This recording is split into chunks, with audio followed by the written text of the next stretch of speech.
MD Ennard Assessment PowerPoint Presentation. The MD Foundation, ensuring a safe future. Ennard Assessment. On the date of a disassembly assessment hosted by Agent Dennis Crane and Agent Paul Wilson was put in place. The procedure in question was a simple de-rusting using a foundation-designed UV burner, then a selective removal and detanglement of the entity's cable limbs using an electric hand blade saw. The steps put in place were going as planned, with all safety precautions put in place. The end goal was to disassemble the entity to learn what kind of electronic devices are placed within the cables. The entity in question, prior to the test, was left within the assessment room with constant CCTV surveillance for a week.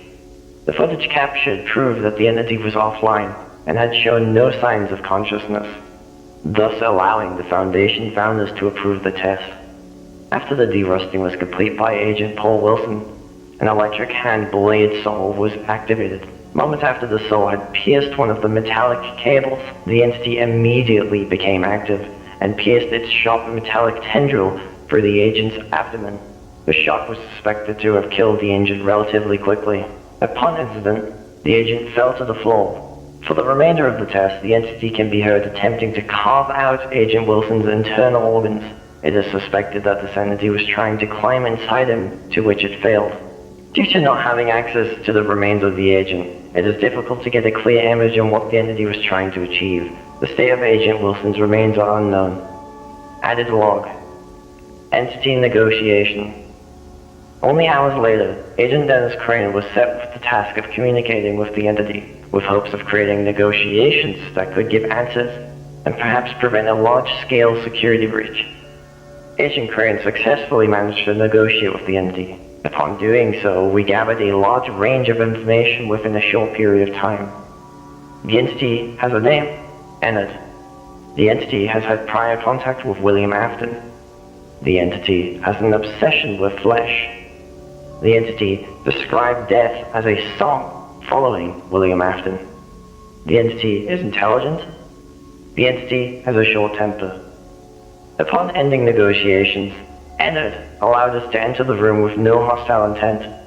It would appear that Ennard is of a neutral mood and will only attack if threatened. Ennard allowed Foundation staff to clean down the chamber and Ennard of blood and human remains left over by the late Agent Wilson. Though Ennard was hesitant at first, they eventually allowed us to wipe down and remove the remains within their wireframe. Upon retrieval of Agent Wilson's body, it would appear that Ennard tore open his back, removed his spine and immediate organs within the torso region, and attempted to climb inside of his hollow remains. Due to the nature of this act, certain Foundation members are placing theories that this entity could be the same animatronic that killed Michael Afton. The Foundation are at a crossroads in terms of understanding which information is factual. The entity explained that it had killed William Afton in the past. However, previous direct interviews with William Afton have proven that he died via a spring lock accident. Ennard may be mistaking his previous victim for William Afton, which currently is suspected to have been Michael Afton. However, Ennard has not shown any signs of multiple personalities as of yet, which was a trait that this specific entity had, as described by Michael Afton. Interviews with Ennard will be assessed. Investigations into synthetic skin are also being pursued in order to appease the negotiation.